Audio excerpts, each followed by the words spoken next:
ஐயோ திட்டுவாங்களே. வந்துட்டேன். Shadow is your. இன்றைக்கி நம்ம என்ன பார்க்க போகிறோன்னா பர்ஃப்யூம். இந்த ஸ்டோரி உங்களுக்கு கண்டிப்பாக ரொம்பவே பிடிக்கும். அண்டு ரொம்ப ரொம்ப மன்னித்து என்னை ஏற்றுக்கொள்ளுங்கள்.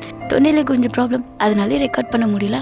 இன்னொன்று வந்து ஃபேமிலி கூட டூர் போயிட்டேன், அதனால தான் வீடியோ வரதுக்கு கொஞ்சம் லேட் ஆச்சு. அண்டு நம்மளும் இன்றைக்கி தான் சீக்கிரமாக எஃப்எஃப் முடிச்சிருக்கோம். எல்லாம் எஃப்எஃப்னால நிறைய ப்ராப்ளம் வருது, சரியே இல்லை. ஒன் ஷாட் கொடுக்கணும்னு எனக்கு தோணுது, ஆனால் எங்கே ஏதாச்சும் ஒரு ஸ்டோரி தோணிடுதா, அப்படியே நம்ம இப்படி போயிட்டோம். சரி விடுங்க, சீக்கிரமாக இந்த எஃப்எஃப் முடிச்சிடலாம், ஓகேவா? சரி வாங்க இப்போ நம்ம ஸ்டேட்டஸ் ஸ்டோரிக்குள்ளே போகலாம். எங்கள் அந்த சேர் இங்கே போச்சா, ஒழிச்சு வச்சிட்டானா பாவி பையன் அப்படின்னு சொல்லி லயா தான் அப்படியே சுற்றி பார்க்குறான். அங்கே ஓரத்தில் அந்த சேர் கிடக்குது. வேகமாக போய் தூக்கிட்டு வந்து அப்படியே அந்த கதவுக்கு முன்னாடி வந்து போடுறா. டோரெல்லாம் எதுக்காந்து ஹைட்டாக கட்டுறாங்க. எனக்கு ஏற்ற மாதிரி கட்டினா தானே நானும் உள்ளே போக முடியும். எத்தனையோ தட்டி இந்த ஜங்கு பாக்கிட்ட சொன்னேன், ஆனால் ஒரு சின்ன பொண்ணுன்னு மரியாதை கூட இல்லாமல் இப்படி இன்சல்ட் பண்ணிட்டு இருக்கேன். வீட்டுக்கு போனாலே லொல்லன்னு கத்த வேண்டியது. பாஸ்வேர்டு என்னமோ போட்டானே, அதான் புதுசாக பாஸ்வேர்டு 001.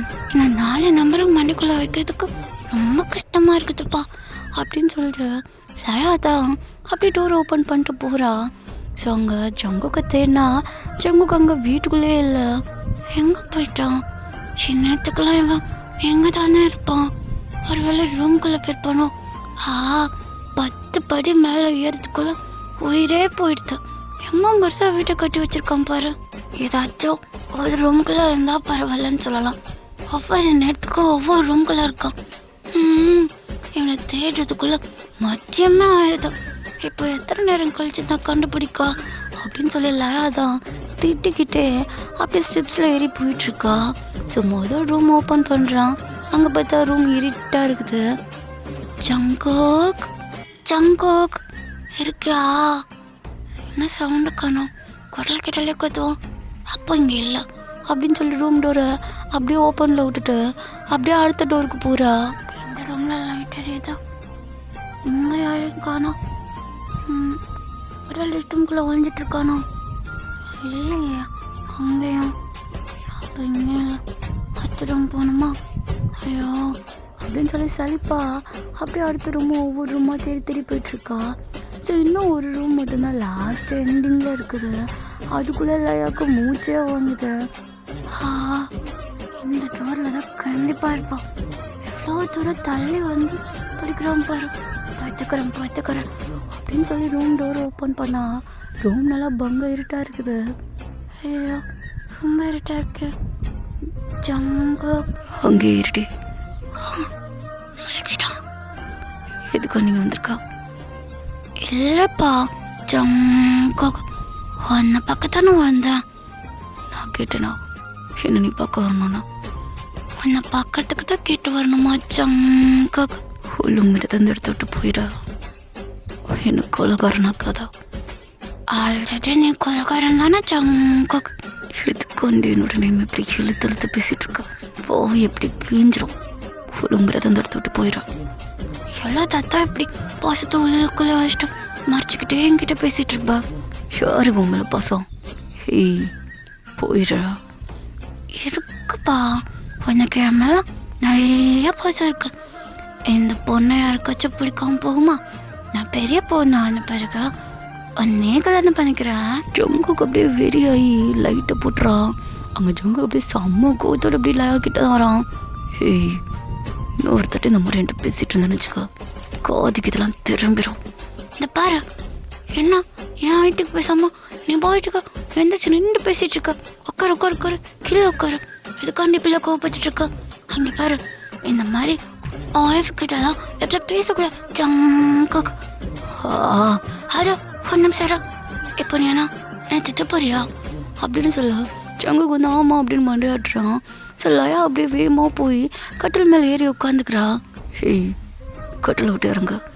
அதெல்லாம் முடியாதுப்பா, நீ வந்து என்கிட்ட பேசணுன்னா என்னோட இடத்துல நின்று பேசணும். அதை விட்டுட்டு இப்போல்லாம் பேசக்கூடாதுப்பா, லயாக்கு பிடிக்காது, கோவம் வரும். ஜங்குக்கு அப்படியே லயாவை தான் பங்கு கண்டா முறைச்சி பார்த்துட்டு இருக்கான். வேகமாக போய் அப்படியே டபுக்குன்னு லயாவோட கால் கீழே உட்காந்துக்கிறான். என்ன தாண்டி உனக்கு பிரச்சனை? என்ன பிரச்சனைனா என் கூட பேசணும் டெய்லியும், அதை விட்டுட்டு இப்படி என்ன பண்ணுற ஜங்காக்கு? ஹேய், எதுக்காக நீ என்கிட்ட பேசணும்னு நினச்சிட்டு இருக்கா? ஏன்னா எனக்கு ஒன்று ரொம்ப பிடிக்குமே. ஏன் பிடிக்கும்? என்னை பற்றி உனக்கு என்ன தெரியும்? நீ எல்லாத்தையும் கொல்லவா? கொல்றதுன்னு என்னன்னு உனக்கு தெரியுமா? நீ அது வந்து எப்படி சொல்றது, அவங்க இறந்து போயிடுவாங்க மேல, அதுக்கப்புறம் அவங்கள பார்க்கவே முடியாது, சாமி தூக்கிட்டு போயிடும். சாமியா? அது யாரா? காட்பா, அவங்க தான் நம்ம வெற்றியை பறிச்சாங்க. அவங்க தான் நம்ம எப்பெல்லாம் சந்தோஷமா இருக்கணும், எப்பெல்லாம் சுகமா இருக்கணும்னு அவங்க முடிவு பண்ணுவாங்க. ஓ, அவன் தானே அது? எனக்கு அவனை பார்த்தா சொல்ல, அவனை நானே கொல்றேன். அவங்களெல்லாம் கொல்ல முடியாது. எதுக்காண்டி உனக்கு அவங்க மேலே அவ்வளோ கோபம்? ஏன்னா நீ சொல்ற சந்தோஷம் அவர் எனக்கு கொடுக்கலன்றதுக்காண்டி அவங்க கிட்ட கோபப்படக்கூடாது ஜங்காக்கு. சரி, நீ எதுக்காண்டி கொலை பண்ணுறான்னு என்கிட்ட கேட்கவே இல்லை.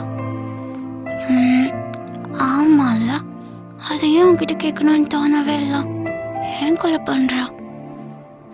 ஏன்னா எனக்கு அவங்க சந்தோஷமா இருக்கிறது பிடிக்கல. நான் சந்தோஷம் இல்லாத இடத்துல அவங்க மட்டும் எதுக்காண்டி சந்தோஷப்படணும்? அதுக்காண்டி என்ன பண்ணுவா? எல்லாத்தையும் கொண்டுருவேன். அவங்க ஃபேமிலியில இருந்த எல்லாத்தையும். யாருமே எனக்கு பிடிக்காது. சரி, கொன்னுக்கோ. ஏன்? அவங்க என்ன தப்பு பண்ணாங்கன்னா ஏன் கேட்க மாட்டேன்ற?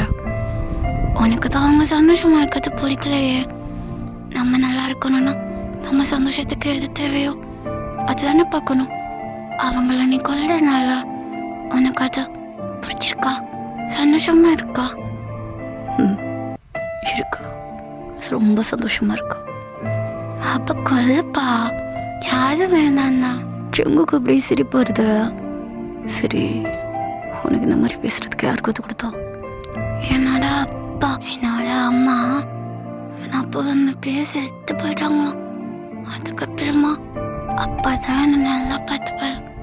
எனக்கு என்னென்ன தேவையோ நான் கேட்கறதுக்கு முன்னாடி அவர் எனக்கு கொடுப்பாரு. எல்லாத்தையும் கொடுக்குறவங்க தான் காதுன்னு சொல்லுவாங்க. அப்படி பார்த்தா எனக்கு எல்லாமே கொடுக்குறதா என் அப்பா தானே. என் அப்பா எனக்கு காது மாதிரி. ஓ, அப்படி உங்கள் அப்பா உனக்கு நீ கேட்குறதெல்லாம் தரானா? பெரிய பிஸ்னஸ் மேனோ? ஆமாம், அப்பா தான் பெரிய பிஸ்னஸ் மேன். எப்பயுமே கோட் போட்டு காலையில் கூட்டு போக மாட்டாரு. நம்ம ஜாலியாக சந்தோஷமாக பேசிட்டு நடந்தே போகலான்னு சொல்லுவார். அப்புறம் எதுக்கு இந்த மாதிரி குட்டி வீட்டில் இருக்கீங்க? எங்கள் அப்பாக்கா பெரிய வீடு இருக்கா. ஆனால் அம்மா கூட இருந்த வீடு எதுனால அவர் எங்க இருக்காரு. அவங்க ஞாபகம் அப்பப்போ வருமா, அதான் எங்க இருக்காரு.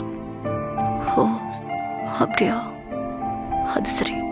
லயா, லயா, அச்சோ, அப்பா வந்தது ஜங்க என்ன பார்த்தா திட்டு வரும். ஐயோ, இப்போ என்ன பண்ணுறது? எனக்கு தெரியாது. நீ போய் திட்டு வாங்க. உன்னை பார்த்தா அவருக்கு பயம். நீ வையா என் கூட. நான் ஏண்டி வரணும்? சொல்லிடு, நீ என்னோட ஹஸ்பண்டுன்னு. அப்பா திட்ட மாட்டாரு. ஹஸ்பண்டு ஒய்ஃப்ன்ட்டு ஃபோலுங்கிறது அந்த தொட்டி கிளம்புறேன். முடியாது, மூச்செல்லாம் வாங்குதுப்பா. எத்தனை பறிக்கிட்டு இவ்வளோ தூரம் நடணும், நீ தூக்கிட்டு போ அப்படின்னு சொல்ல. அங்கே ஜங்குக்கு அப்படியே பார்த்துட்டு எதுவும் சொல்லாமல் ஒரு கையில் அப்படியே பேக் சைடில் இருந்து லயா அப்படியே தூக்கிக்கிறான். லயா அப்படியே கையும் காலையும் உதறிட்டு இருக்கான். ஏயா, உனக்கு ஒரு குழந்தை பிள்ளைய எப்படி தூக்கணும்னு தெரியலையா? ஜங்கு இப்படி இருந்தா பயமா இருக்கலாம். வேற மாதிரி தூக்கிக்கப்பா. கீழே கீழே போட்டுற போறா. பாவம் நானா. இன்னும் நிறைய பிளான் இருக்கு பெரிய பிள்ளை ஆன பிறகு. பெரிய பிள்ளை என்ன டார்ச்சர் பண்ணுறதுக்கா? சி, கிளம்பிப்போம். நாளைக்கெல்லாம் வீட்டுக்கு வந்தா கொண்டுடுறான் ஒன்றா அப்படின்னு சொல்லிட்டு ஜங்குக்கு தான் அப்படியே கீழே இறங்கி கூட்டு வரான். ஸோ உங்கள் லயாவோட அப்பா தான் அப்படியே ஹாலில் நின்று சுற்றி லயா லயான்னு கத்திக்கிட்டே இருக்காரு. ஸோ ஜங்குக் தான், யோ எதுக்கு சும்மா கத்திட்டே இருக்க, வர்றேன்ல, கத்துறவளெல்லாம் என் வீட்டில் இருக்கக்கூடாது, சங்கர்த்துறேன். இல்லை என்னோட பொண்ணை என் கையில் இருக்கிறது நான் பண்ணா இந்தா பொண்ணு இனிமேல் இங்கே வந்தா 2 பேத்தையும் கொண்டுருவேன் அப்படின்னு சொல்லி லயா அப்படியே கீழே இறக்கி விட்றான். ஸோ அவங்க அப்பாவுக்கு ஜொங்குக்கு பார்த்தாலே செம்ம பயம். ஏன்னா அவருக்கு நல்லா தெரியும் ஜொங்குக்கு வந்து ஒரு சீரியல் கில்லர் அப்படின்னு சொல்லிட்டு. ஸோ அவங்க லயா தான் அப்படியே வேகமாக ஓடியாந்து அங்கே லயாவோட அப்பா காலை அப்படியே பிடிச்சிக்கிறா. லயாவோட அப்பாவும் அவளை அப்படியே தூக்கிக்கிறாங்க. இது கண்டுட்டு இங்கே வந்தா, உன்னை எத்தனை தட்டி சொல்லியிருக்கேன் இங்கே வரக்கூடாதுன்னு. அப்பா ஜங்குக் நீ நினைக்கிற மாதிரி ரொம்ப கோமான பையன் கிடையாது, பாசமான பையன். அவருக்கு இதெல்லாம் எதுக்குப்போ நீயும் சேர்ந்து பயந்துட்டுருக்க, அங்கே பாரு குழந்தை மாதிரி மூஞ்சி வச்சுட்டு உட்காந்துட்டு இருக்கான். ஸோ உங்கள் ஜொங்குக்கு அப்படியே செம்ம கண்டா முறைச்சிட்டு இருக்கான். அங்கே லயா அப்பாவுக்கு அங்கே அல்ல இல்லை, சரி சரி தெரியாமல் என் பொண்ணு வந்துச்சு, இனிமேலாம் அவளை இங்கே விட மாட்டேன் அப்படின்னு சொல்லிட்டு லயா அப்படியே கூட்டிகிட்டு நடக்கிறாரு. ஸோ அவங்க லயா அப்படியே டர்ன் பண்ணிட்டு அப்படியே ஜங்குக்கு பார்த்து சிரிக்க, ஜங்குக்கு அப்படியே லைட்டாக ஒரு ஸ்மைல் மாதிரி பண்ணிட்டு அவனும் இப்போது ரூம்குள்ளே போகிறான். ஸோ அவங்க லயா தான் அவங்க அப்பா அப்படி பார்த்துட்டே இருக்கா. என்னப்பா இங்கிட்ட பேச மாட்டியா, இதுக்காண்டிட்டே அங்கே போயிட்டே இருக்கா, எனக்கு ஒன்று நினச்சா பயமாக இருக்கா, எங்கே அவன் ஒன்று கொன்றுவானோன்னு. அப்பா ஜங்குக் நீ நினைக்கிற அளவுக்கு இல்லைப்பா. இல்லையா நான் தான் சொல்கிறேன்ல, இனிமேல் போகாதா, ஸ்கூல் காலில் போகணும், ஆனால் வெள்ளன்னு போய் ஜங்குக் வீட்டில் போய் உட்காந்துக்கிறா. அவன் ஒன்றும் நீ நினைக்கிற அளவுக்கு நல்லவெல்லாம் கிடையாது. ஸ்கூல் போகிற வேலையை மட்டும்தான் நீ பார்க்கணும், யாரு கூடயும் அங்கே இருக்கிறவங்க கிட்ட பேசக்கூடாது, சேஃபாக போயிட்டு சேஃபாக வரணும், புரியுதா? நான் வந்து கூப்பிட்டாதான் வரணும், சரி யார் கூப்பிட்டாலும் வரக்கூடாது, சரியா? எத்தனை தாட்டி தான் பண்ணி இதை சொல்லிட்டே இருப்பா, காதெல்லாம் வலிக்குது. ஓகே ஓகே போதும், நம்மளாம் அதை சொல்லிட்டு இருக்கக்கூடாது. இந்த லயாக்கு மண்டை நல்லா அறிவு இருக்கு, நல்லா மண்டல ஏற்றிக்கிறேன், புரியுதா அப்படின்னு சொல்லி அவள் அப்படியே விளாண்டுட்டே வந்துட்டே இருக்கா. ஸோ அவங்க லயாவோட அப்பாவுமே அவளை அப்படியே ரெடிலாம் பண்ணிட்டு ஸ்கூலுக்கு தான் அப்படியே நடந்தே கூட்டு போயிட்டுருக்காங்க. ஸோ அவங்க லயா தான் அப்படியே அவங்க அப்பாவோட கையை பிடிச்சிட்டு ஜாலியாக நடந்து போயிட்டுருக்கா. ஸோ அவங்க அப்பாவுமே அப்படியே ஸ்கூலில் கொண்டு போய் விடுறாரு. ஸோ அவங்க லயா அப்படியே டாட்டா கட்டு நின்றுட்டே இருக்கா. என்னம்மா உள்ளே போ. இல்லைப்பா நீ போ, நீ ஃபஸ்ட்டு போ, நான் அப்புறமா போகிறேன், நீ போ, நான் ஃப்ரெண்டுக்கு வெயிட் பண்ணிட்டு இருக்கேன்ப்பா. அதெல்லாம் இதாக இருந்தாலும் ஸ்கூலுக்குள்ளே போய் பார்த்துக்க, வெளியெல்லாம் நிற்கக்கூடாது, போ போ அப்படின்னு ஸோ லயாவும் அப்படியே சிரிச்சுட்டே அப்படியே உள்ளே போகிறா. லயா உள்ளே போயிட்டான்னு தெரிஞ்ச உடனே அங்கே லயாவோட அப்பா தான் வேகமாக அப்படி குடு குடுன்னு ஓடி போயிட்டுருக்காரு. அவருக்கு அங்கே வேலைக்கு லேட் ஆச்சு அப்படின்னு சொல்லிட்டு. ஸோ அங்கே லயா இப்போ அப்படியே வேகமாக அவளும் வந்து பார்க்குறா. அவளும் அப்படியே அவங்க அப்பாவை ஃபாலோ பண்ணிக்கிட்டு பின்னாடியே ஓடி போயிட்டுருக்கா. எங்கே போகிறான்னு பார்த்தா ஒரு ரோட்டு கடையில் தான் அவங்க அப்பா அங்கே வேலை பார்த்துட்ருக்காரு. அப்படியே அங்கே இருக்கிற பாத்திரத்தெல்லாம் அப்படியே வாஷ் பண்ணிட்டு. ஸோ இதை அப்படியே லயா அப்படியே பார்க்குறா. அவளுக்கு இது பார்க்குறப்போ ஒரு மாதிரி கஷ்டமாக இருக்கா. எதுக்காண்டி அப்பா என்கிட்ட போய் சொல்கிறாரு ஏன் அப்படின்னு சொல்லிட்டு ஒரு மாதிரி அப்செட் ஆகி அப்படியே ரோட்டில் தனியாக நடந்து போயிட்டுருக்கா. ஸோ அவளை யாரும் பின்னாலேருந்து ஃபாலோ பண்ணிட்டு வந்துட்டுருக்காங்க. ஸோ லயா அப்படியே டர்ன் பண்ணி பார்த்தா ஜங்குக் நீயா? நான் தான். என்ன பண்ணிட்டுருக்கீங்க ஸ்கூலுக்கு போகாம? அதெல்லாம் ஒன்றும் இல்லை. ஏய் மூஞ்சி இப்படி வைக்காதா, ஒட்டிச்சு பல்ல ஒடிச்சிடுவேன். நான் வேணும்னு இப்படி எல்லாம் என்னோட அப்பா என்கிட்ட பாய் சொல்லிட்டாரா. ஜங்குக்கு தான் அப்படியே அழுதுகிட்டே பார்த்துட்டே இருக்கா. அழுகிற தனிப்பாட்டு அப்படின்னு சொல்லிட்டு அப்படியே தூக்கி வச்சுக்கிறான்.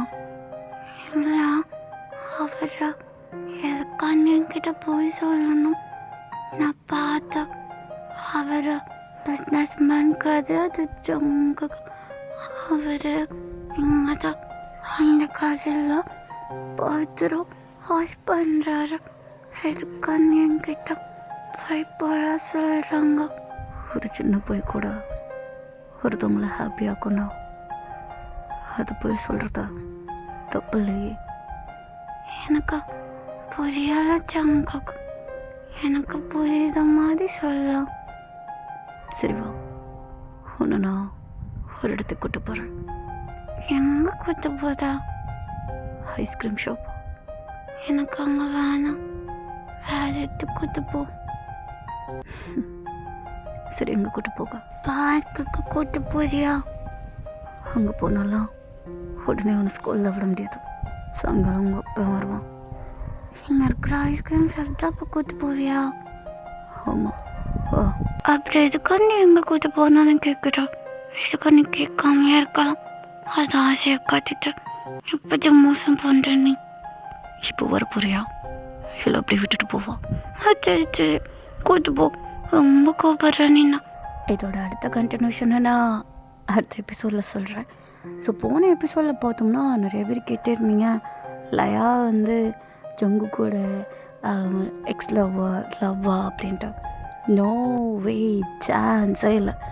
எந்த ஒரு பொண்ணோடையும் இந்த ஷேடோ எங்கேயும் ஜங்குக்கா சேர்க்கவே மாட்டா. டேங்கையும் சரி, OT7 இருக்க எந்த பீப்புளையும் சரி, நான் வந்து ஒரு பொண்ணு கூட கம்பேர் பண்ணவே மாட்டேன். இது ஷேடோவோட ஒர்க்கு. இங்கே இருக்க நிறைய பேத்துக்கு தெரியும். என்னை பற்றி தெரிஞ்சிருந்து ஏன்டா இந்த மாதிரி ஒரு பொண்ணோட வச்சு நான் போட்டுருவேன்னு எந்த நம்பிக்கையில் என்கிட்ட நீங்கள் கேட்குறீங்க? நோ புக்கலே. அது இனிமேல் உங்கள் மனசுலேருந்து அப்படியே எடுத்துருங்க. எந்த பொண்ணோடையும் யாரோடையும் சேர்க்கவே மாட்டேன். இன்னும் கொஞ்சம் எபிசோட் தான், ஸ்டோரி முடிஞ்சிடும். அதுக்கப்புறமா இந்த ஸ்டோரியை பற்றி எண்டிங்கில் சொல்கிறேன். ஓகே, நெக்ஸ்ட் ஒரு நல்ல ஸ்டோரியில் இந்த ஷேடோ உங்களை வந்து மீட் பண்ணுறேன். Tata, bye bye.